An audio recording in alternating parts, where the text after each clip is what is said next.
Welcome back, everybody, to the Pittsburgh Pirates franchise here in the World Series. The Orioles have taken the lead in Game 5, and now we are prepped for Game 6 as our rotation turns back over, and we put Paul Skeens on the mound versus Kyle Bradish. You may remember that this matchup was the original one here in Game 1 of the World Series. So let's recap real quick. Paul Skeens did take the loss, though he had a quality start. 6 innings pitched, only 5 hits allowed, 3 earned runs, no walks, and 6 strikeouts. A pretty good game. On the other side of things, Kyle Bradish went 4 innings pitched with 6 hits, 2 earned runs allowed, 1 walk, and 3 strikeouts. Maybe we'll have a repeat.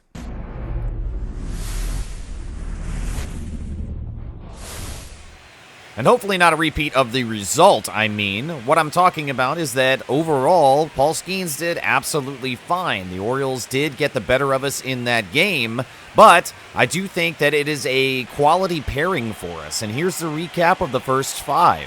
Really, every game has been close except for Game 2 and Game 4, and those are the biggest score differentials and spreads. But all in all, it has been a competitive series. We've gone back and forth, we've been battling, but now we face elimination. If Baltimore wins this game, we will not see that World Series championship trophy, and we're going to have to wait who knows how long. Baltimore on the mound has Kyle Bradish, and with the ERA at 5.87, he has not been great in the postseason. We've got our best guy on the mound opposite him, so let's see what we can do here in Game 6. Let's get everybody ready, and let's get this game going. I've got Luis Ariz leading off one more time. It's 1-2 against him, as I do like the righty-lefty matchup. And Bradish will toss that 12 curve far outside the zone. Very non-competitive there, and we even up the count 2-2. I think pushing the pitch count has worked well as a general strategy, and wow, okay, slider gets called, yep. Luis Ariz will nod, and I will as well, as that's pretty much the perfect pitch. But anyways, I think the strategy of trying to wear out these guys and force them to use more relievers than they're comfortable with, I think that overall that strategy has worked out for me, and I've not been as consistent as I would like. There's still a lot of things, and that's a swing and a miss from Cruz. There's still a lot of things that I really feel like we've got a lot of room for improvement on with this Pirates team. I've said it plenty of times. We're only in year 2. I'm not going to repeat myself, over and over and over again. Reynolds will get that into center right field, and that will be held to just a single. But anyways, there's a lot of gaps, a lot of areas for improvement in this team here in year 2 as we got to the World Series faster than I thought that we would. Ball 1. And so Winsky watches ball 1 under the zone. But, still happy, obviously, with what we've been able to achieve just by getting here at all. And now here in Game 6, it's going to be a good one. It's Lewinsky! There we go! A 2-run blast! Wow, top of the first and fireworks already. 420 feet for Jack Sawinski. Home run number 6 of the postseason, and that is an awesome beginning to this game for our Pirates. We go up 2-0, pretty much right away. And Sawinski once again comes through. This guy has just been unbelievable in the postseason. And I just can't believe the production we've been able to get out of this man. It's been incredible. Let's check the show vision. And actually, it doesn't even look like it's like a solid hit. It looked like the top part of the bat, but he's under it enough, and the power is there. And that's a 2-run blast, so we'll take it. Hang time just under 7 seconds. 33-degree launch angle. 102 off the bat, pretty much. That's awesome, man. 0-2 against Joey Bart. And a weak dribbler over to Gunnar, who will grab that for the final out of the top of the first. Thanks, Sawinski. Captain Jack leads away one more time. And now we take our look at Paul Skeens. Through 30 innings in the postseason and 4 games, he has been a workhorse to a very high quality as well. It's 0-2 against Jordan Westburg to lead this game off. We aim outside, and he does not go after that sweeper. It's all right. We got a couple pitches to play with. Just try a big curveball on the outer edge if we can get it. And, yep, pretty much goes right where we wanted, and Westburg is underneath it, swinging and missing. Skeens has his first strikeout, and now it's 0-2 against Jung-Hoo Lee. Let's aim up and away. Got it up, not away, and the sinker gets him to swing and miss. 2 strikeouts back to back. And now Gunnar Henderson. We're going to aim low and away with 2 outs against him. Get it right where we want, and he hits it to his counterpart at Montgomery, and that is a quick end of the first for Skeens. Top of the second now for Montgomery as he will come back around and have his turn at the plate. It's 1-1, and we get good contact there. It goes back to left field. It's going deep, going far, and it stops at the warning track. They have moved that wall here at Camden Yards within the past few years. And Jared Triolo now ahead 2-1 against Bradish. And that one's inside. We get jammed, chops it high up for Mountcastle. And that's out number 2, non-productive there. In the 8th spot today, we've got Spencer Horwitz, and his average is just barely over that Mendoza line. It's 1-2 against him. And Bradish misses with the sinker. Fan here, strike him out, Bradish. Well, please don't. I mean, just for me, I'd like to not see that happen. We've evened up the count 2-2. And this is pitch number 30, so I do like the pace. And there we go. Spencer Horwitz gets that over Westberg at third into left field. And with 19 speed, he will come around for a 2-out double and put himself into scoring position. Very nice. All right, in the 9th spot now, Max Schumann. And he's another one we've not been able to get consistent production out of. A dribbler to Gunnar. And that's just a formality now. End of the top of the second and runner stranded. Bottom of the second for Skeens. It's 0-2 against Colton Cowser, who's also right on that Mendoza line. And that's hit well. It goes down the third base line, and Cowser will have a lead-off double as Reynolds scoops it out of the dirt. And that's a promising beginning to the bottom of the second for Baltimore. And now, 10 pitches in this at-bat so far against Kobe Mayo with a full count. Can we get him? Fouled away again. That's number 11. Mayo has been putting up a great fight, averaging only 180. Usually will get him to strike out, but Mayo will get that through up into center field. A cruise missile coming home, but it's offline, and Baltimore cuts the lead in half. It's kind of fitting and ironic, actually, for all the crap that I talk about Kobe Mayo, for him to be the one to drive in that RBI. We strike out O'Neal as he reaches and lunges for that slider. Strikeout number 3. And now with 1 out, and Mayo still on first, we face Mountcastle. That gets chopped to Triolo, who will get that in the air for out number 2. Might have if we had like the defensive heads-up play there to let that come down and then turn the double. But either way, a dribbler there, and that is out number 3. But Kobe Mayo has cut the lead in half. And now we've got to try to add a little bit more. Lineup is turned over for Luis Ariz, and it's 1-2 against him. Swing and a miss on the slider. Should have let that one go, but it is strike 3 as we cannot hold back. It just comes in very quickly from Bradish. Some of these pitchers have like certain things that they throw that are just extra tough. Did he go? And they say that we do go around. O'Neal Cruz kind of protesting, saying, hey, no, the bat was there. Hello, can you believe this guy? That's pretty funny. I have not seen that animation yet, actually. He's still going. He's still like, come on, man, really? I don't want to check the replay because it's not that important. I can't challenge it anyways, but that is funny just to see that reaction. Bradish misses badly there with the 12 curve. He's just not really been able to locate that pitch all game so far. Top of the third with 1 out, though, and Bradish is going to get another chance against Cruz, and there it is again, the 12 curve that Cruz will lift to the gap in left center field, and that will be an easy stand-up double with only 1 out. Cruz now in scoring position as we seek to add more. And Brian Reynolds down 0-2 will have the chance, and that 12 curve misses outside again. Yeah, it's just not been the pitch for Bradish. He needs to lay off of that. If he wants to have success against us, because it's either way offline or it's too easy to track. And he'll hit Reynolds! Wow, it goes way high and hopefully not in the head. Reynolds goes down and now over to first. And Sawinski, after a 2-run blast in his first at-bat, comes around with 2 men on for the second time.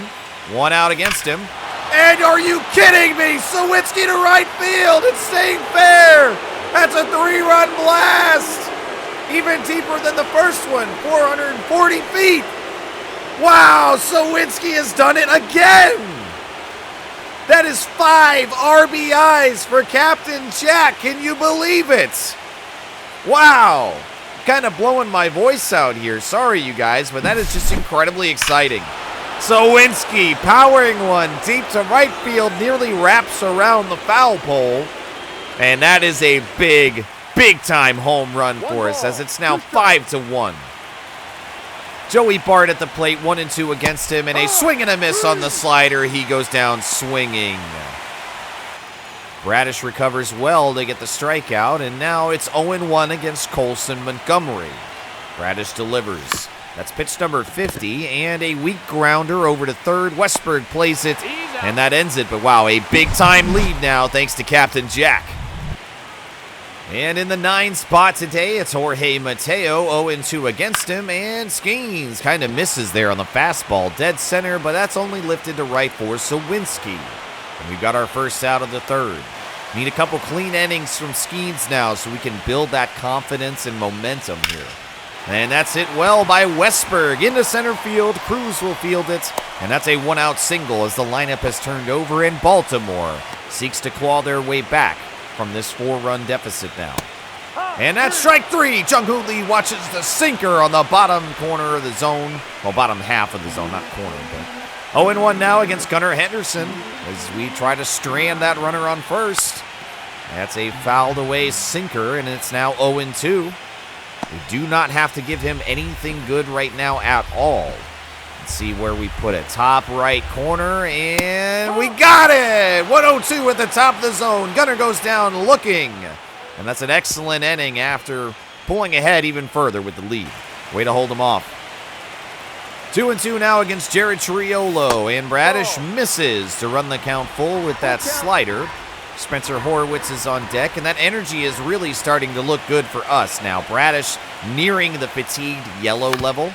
And Triolo on the full count gets that over to Gunnar, and that is out number 1. But another full count means just more and more pitches thrown. So 0-1 against Horowitz is pitch 59 coming in. And he gets that. It's stopped at second base. The recovery and throw over, and they've got him. Horowitz is not quick enough. It's a good play there by Mateo. All right, 0-2 against Schumann. Pitch number 62. And we swing and miss on the slider. It's placed very well by Bradish, and that'll do it. Colton Cowser now here, leading off the bottom of the 4th, where it's 0-2 against him. And we got him! 101 high and away, and Cowser goes down. 6 strikeouts for Skeens now. He has really been putting it to him. Kobe Mayo comes back around, and we miss again on the placement with the 4-seamer, but another pop-up for Sawinski. Some lucky results there on these misses. All right, 1-0 now against Tyler O'Neill. Always got to be careful with his power, but it's just a weak hit over to Montgomery this time, and that is another very good quick inning for Skeens. And the Baltimore Orioles are going to bring in Keegan Aiken. He's had 9 appearances in the postseason, 11 1/3 innings pitched, all scoreless. He has been dominant, and it's time with the switch up on the mound to make a switch ourselves. Harry Ford is going to come in for another rare appearance here in the postseason. Aiken as a lefty makes me want to put in a righty, of course, and we'll give Harry Ford a shot. He will watch the first strike on the outer edge, 94 on that 4-seamer. It's placed pretty well. I don't want to go after that when we've got options still. And I will take a swing at that 4-seamer lower in the zone, but that is well in the strike zone. And it was good timing as well. Just kind of weak contact, that low vision from Harry Ford that we are still working on. Does not net us a hit. And we've got the slider that comes too far inside. 1-2 against Ford now. Aiken delivering here. And with a big lead, the pressure is absolutely on Baltimore and not on us. I would like Skeens to go as far as he possibly can in this game, of course. And Ford to Gunnar, and it trips him up a little bit and goes past him. Kind of a weird bounce or hop there at the last moment, and Harry Ford gets on base. So anyways, I'm happy to see a pitching change from Baltimore here in the top of the 5th. We've got half the game left to go, and if we can eliminate the stamina of Keegan Aiken today, where it's nearing half now, then we can pretty much guarantee that we will not see him tomorrow. And Aiken is one of their best. No way, Cruz to left field. Will it stay fair? No! 3.7 feet outside of the pole. Wow. Nearly very exciting on that one. Another 2-run blast would have been amazing. Aiken misses now. He might be a little bit rattled as that traveled well above the zone, even the elevated zone of O'Neal Cruz. Not even close. That was pitch number 8, and for the full count delivery, pitch number 9, here it comes. And we get a piece of that one and draw it foul down the third baseline as well. We are at least doing very good so far at driving the pitch count. Still no outs in the top of the 5th. And pitch number 15. A swing and a miss by Cruz. We were well behind that slider. I'm not quite sure what we were waiting on there, but just didn't feel right. All right, Bryan Reynolds to the plate now here. And we'll see what he can do against Aiken, who misses away with a 95-mile-an-hour fastball. Bryan Reynolds has been consistently good for us, and I've been so thrilled. Whoa! There it is! That one's a 2-run blast, no doubt about it! Nowhere near the foul pole like O'Neal Cruz is, and 430 feet deep to left field is a 2-run shot for Bryan Reynolds. An absolute cannonball here. And wow, what a lead we have built up now. Can you believe the momentum that we've got running into the back half of this game? That is just amazing. Sawinski now back to the plate, and he swings and misses there. He's not going to go perfect today. He will go 2 for 3 instead. Joey Bart still searching for his first hit of the game, makes another appearance. And he hits that one well. It goes deep and back to left field towards the corner, and it drops in. Joey Bart will have a 2-run double, and we are not done with the pressure on Aiken just yet. They do leave him in as the lead is extended now by 6. And it might just be too much for Baltimore to handle. Montgomery lifts that high and deep to right center, but it is tracked down in center field to end the top inning for Baltimore. But Bryan Reynolds has given us that much more room and that much more for Paul Skeens to work with. Hit well to Horwitz. It bounces off the glove on the extension. Can we race there? No. Mountcastle will win, and they've got a leadoff base runner. Might have been able to throw it to Skeens there. I'm not sure. But either way, it's a base runner now. And Rutschman to right field. Going back is Sawinski, and he's got it in plenty of time. An unproductive out number 1 as we seek to strand that base runner. And it's now 2-2 out on Jorge Mateo. Miss as he does not go after that curveball. No lunge there. And the count runs full. And that's hit well. It goes past Horwitz. He tries to grab it again, but fails to snatch it out of the air. Sawinski throws into Triolo, but Mateo is on first and Mountcastle's on third. Corner of the diamond is filled up for Baltimore with still only 1 out, and make it 2 now as Westberg watches that pitch. That is strikeout number 7. Now any kind of out will do. We'll see if we can get a strikeout, though. Good placement on that curveball, nearly exactly where I wanted it to go, but Jung-Hoo Lee holds up. 1-2.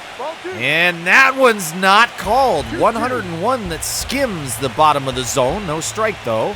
And that one will get him. Skeens on the turn. Will grab it and throw it over. And that's a great defensive effort from the pitcher. Baltimore is going to opt for another change. This time it is Chase McDermott. And he's had 15 innings of work in the postseason, and they have not been quality innings for Baltimore. So, yeah, this could be the white flag moment. Down by 6 in the 6th inning, and it's 0-2 against Jared Triolo. Swing and a miss. That slider just absolutely nowhere close to it, and we go down swinging for the first out. Spencer Horwitz comes back around now. It is 2-0 against him as McDermott has missed, and Horwitz to center field. It's going back.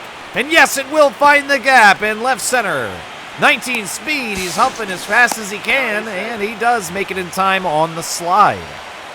I swear, we got to get a faster version of Spencer Horwitz. I want to take a look at the replay here as it goes, and as you see that 19 speed, you can almost see the air resistance against Spencer Horwitz. He is so incredibly slow. It's so funny. All right, Max Schumann now, count even at 2-2, and we swing and miss inside. A perfectly placed four-seam fastball from McDermott. And Harry Ford comes back around now. 1 for 1 today, and we get a piece of that one over to Gunnar, and that will be a routine grounder. End of the top of the 6th. Let's try to add a little bit more next time, but for now, it's the bottom of the 6th, and Paul Skeens still extending his start today. Gunnar Henderson lifts that high into left field for Reynolds, and he is there. Usually don't have very much to worry about defensively with Brian Reynolds, and thankfully so. Sawinski has given us enough fits. And that is a curveball that Cowser swings and misses. Another strikeout. Make it number 8 now, as we are nearing double digits. 5 2/3 down. 1 2 against Kobe Mayo. Hit hard. Horwitz able to stop it on the dive. We'll throw back over to first, and Skeens is there. An excellent assist. Skeens has done well defensively for us. That is pretty awesome. All right, moving to the back half of this game very quickly. Already the top of the 7th now. And Cruz gets a good hold of that one. It's going deep to center field, way back there, and the reach up, and they've got it. Very, very close to adding another run there. McDermott on the mound means that Reynolds switches back over to the left side of the plate. Or his left, he's batting lefty. I don't know quite how to say that. On my screen, it's on the right side, but I know he's batting left-handed here. Swing and a miss on that changeup, regardless of how you want to describe his positioning. And now Sawinski steps back to the plate. Always a threat. McDermott, and that will get through into right field. It splits the first and second base defenders, and Sawinski has another hit. What an amazing game for him. And it comes with 2 outs now, and that gives Joey Bart a chance with a runner on base. And Bart to, no, Mountcastle's able to snag that right out of the air, and that's a quick out. Tyler O'Neill comes back around as Skeens begins work here in the bottom of the 7th, and he lunges and misses on that slider. Skeens just continuing to dominate. 9 strikeouts now through 6 1/3. Mountcastle back up, and he lifts that one for Reynolds, who just has to run a few feet back and left, and we've got him. 2 down very, very fast for Paul Skeens. And now Rutschman, still looking for his first hit of the game, goes after it under the zone. Triolo able to get it out of the dirt, and that is a brilliant 7th inning for Paul Skeens. And look, the crowd begins to thin here in Baltimore. We are at the top of the 8th. Colson Montgomery comes back around, hits that one well, it gets through past Chase McDermott, who's still on the mound, and that is a lead-off single. Take that base runner all day. 2-2 against Jared Triolo, as this is pitch number 31 from McDermott, and it does get past third base. There we go. A line drive just barely clears Jordan Westberg, and very quickly, we've got 2 base runners. It's another pitcher that we're going to burn, though. I don't feel like McDermott is going to last very much longer, and Mountcastle is able to recover and get Spencer Horwitz. At slow speed, comes back to bite us, as there might have been a chance had he been faster.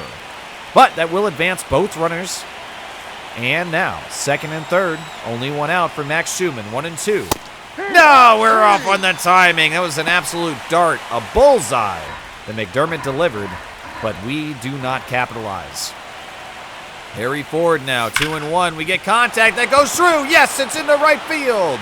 We will hold the runner at third base, but one does come around to score, and that is a hit and an RBI for Harry Ford. Love that he's able to contribute off the bench. I very much look forward to him being a core part of this team, but it's not going to happen while Joey Bart is performing like he did this whole season. Not here in the postseason. That's been kind of rough a little bit, especially towards the end, but he's been absolutely instrumental in getting us to this point. So right now, Joey Bart is absolutely safe.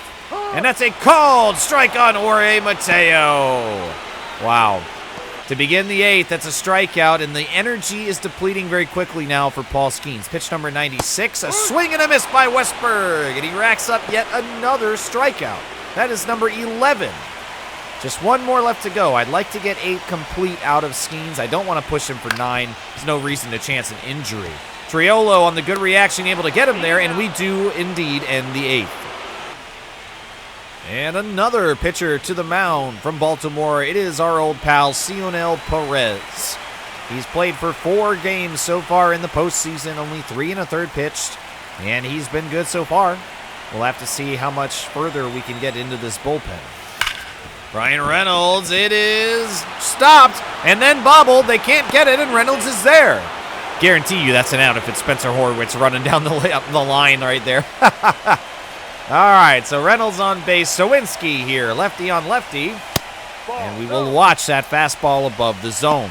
Sowinski already incredibly 2 home runs, a single, and 5 RBIs. He's been an absolute Superman so far this game. Perez delivering. Sowinski gets great contact on that. It goes back to left center field, and it's actually gone! Wow! Captain Jack with his 3rd home run of the game! 8 so far in the postseason, nearing double digits. When was the last time that a player did that? My goodness! Jack Sowinski reloads the cannon over and over and over! I didn't think that one had the distance, but it absolutely did. It's just a speeding bullet of a line drive out at 103, going 392 feet. Incredible. And now that's a 9-run lead. Nearly impossible to blow this. Joey Bart does watch strike 3, and that is officially the first out of the 9th inning. And now Triolo.